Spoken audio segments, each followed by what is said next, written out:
Gente, pelo menos 18 estados e o Distrito Federal vão retomar as aulas presenciais de forma obrigatória, segundo o levantamento feito pela agência CNN.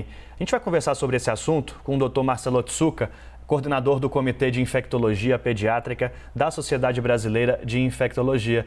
Dr. Otsuka, bem-vindo de novo ao Live CNN. Estava sumido, hein? Tava. Boa tarde, Daniel. Boa tarde, Marcela. Prazer estar com vocês de novo. Doutor Marcelo, como o senhor vê essa orientação ou retomar as aulas, mesmo com nem todas as crianças vacinadas ainda? Eu acho que o primeiro ponto que é importante é a gente entender que as crianças já foram muito prejudicadas. O atraso, essa não ida na escola nesses 2 anos, provocaram um prejuízo que é irremediável para as crianças.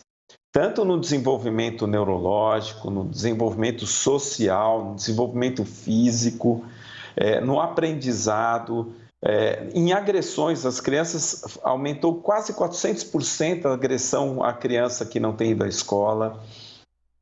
Nutrição, porque a principal alimentação para muitas crianças é a alimentação que tem na escola. Então, as crianças foram muito prejudicadas. Então, qualquer atraso a mais, com certeza, é um prejuízo para a criança. Então, a gente não apoia esse atraso. Na verdade, nós temos que fazer todos os cuidados para que a criança vá com uma segurança grande, e isso inclui a vacina. Mas atrasar mais ainda, talvez seja um prejuízo a mais que a gente não gostaria para essas crianças. Doutor Marcelo, boa tarde, sua xará aqui, Marcela. Doutor, é claro que os pais têm uma preocupação porque têm visto cada vez mais crianças sendo infectadas pela Covid-19, inclusive aí congestionando, digamos assim, o sistema de saúde voltado para a ala infantil. O que falar para esses pais que têm esse tipo de preocupação agora, uma vez que mesmo a gente já tendo começado a vacinação de crianças, começou na semana passada, não teria nem efeito de fazer a imunização, não total, mas pelo menos parcial com uma dose depois de 15 dias. Isso foi, digamos que uma bobeada, né? Nós já sabíamos que deveríamos caminhar para a vacinação e a gente já poderia ter se programado antes para ter essas vacinas. Era claro que haveria aprovação das vacinas para as crianças, porque o mundo inteiro aprovou a vacina para a criança. Então, a gente deveria ter caminhado antes para isso. É bom a gente entender que o coronavírus é muito mais importante no idoso, no adulto, tanto é que 620 mil óbitos acontecem nessa população, mas também é importante para a criança. Foram mais de 2.600 crianças que morreram por causa do Covid. Então, é lógico que é importante que a gente caminhe com a vacinação, mas que a gente ainda tem os cuidados que são fundamentais. Alternar a entrada, escalonar a entrada nas escolas das turmas dos alunos, na merenda, as barreiras físicas, os inquéritos epidemiológicos para que crianças que eventualmente tenham a infecção ou tenham tido contato com pessoas infectadas possam não ir à escola. Então, são uma série de outros cuidados que a gente precisa trabalhar, precisa informar, precisa caminhar para que aconteça de uma maneira adequada. Doutor Marcelo, o Ministério da Saúde voltou a falar na recomendação médica para vacinar as crianças. Como que isso atrapalha a gente vacinar cada vez mais quem está nesse grupo infantil? Isso atrapalha demais. Se a gente for pensar que muitas das crianças hoje não têm acesso a um pediatra, que possa, por exemplo, hoje eu quero passar com um pediatra, não consegue. Nos serviços públicos faltam pediatras.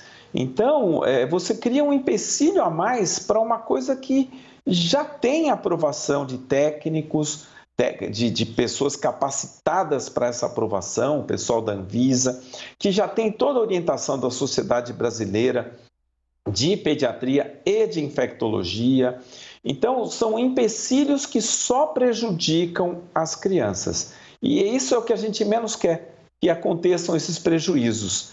Mas lá atrás, e até no próprio site do Ministério da Saúde, fala que É interessante que a gente tenha uma consulta com o médico do pediatra, mas que esse não é o limitante para que a criança seja vacinada.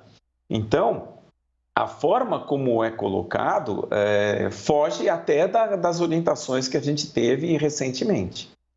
Doutor, para a gente sintetizar aqui, resumir, a gente tem aí os pais, né, preocupados com a volta às aulas das crianças, alguns já voltaram, outros vão voltar semana que vem.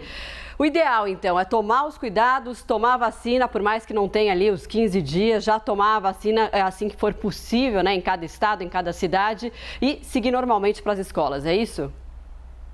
Sim, é importante que elas voltem às escolas, é importante que tenham esses cuidados, é importante que a gente entenda que se a criança está doente, quadro respiratório, ou alguém de casa tem suspeita ou confirmado Covid, é lógico que a criança não pode ir para a escola para não disseminar o vírus. Então, esses cuidados prevalecem, devem ser feitos e todos os envolvidos no processo têm que ser adequadamente treinados para isso. Vacina da Pfizer, 8 semanas de intervalo, Coronavac, 28 dias. Vale a criança ir para a escola mesmo com uma dose? Ela já consegue adquirir certa imunidade mesmo com a primeira aplicação? A proteção ela vai sendo gradativa. Com a primeira dose, você já vai ter alguma proteção após 2 semanas, principalmente 2 semanas. É lógico que a proteção máxima que pode ser atingida só vai acontecer 2 semanas após a segunda dose. Mas é lógico que uma primeira dose já traz alguma proteção.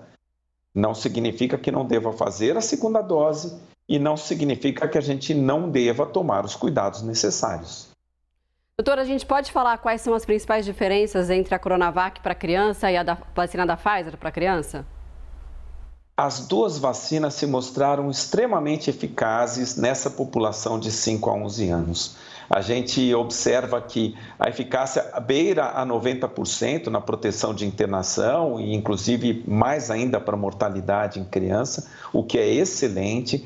Os efeitos colaterais foram muito pequenos, foram 9 milhões de doses, por exemplo, nos Estados Unidos aplicadas e nenhum evento que contraindicasse a vacinação. Então, nós temos uma segurança muito boa do uso das 2 doses, das 2 vacinas, tanto a Coronavac, os dados do Chile demonstram isso, como a da Pfizer, os dados dos Estados Unidos e de outros países demonstram isso. Então, as 2 são muito próximas e não há por que escolher qual a vacina deve ou não ser feita. Doutor Marcelo Otsuka, muito obrigado por conversar com a gente aqui no Live CNN. E não demore em voltar, hein, doutor? Ok. Muito obrigado pelo convite. Um abraço a todos. Até uma próxima.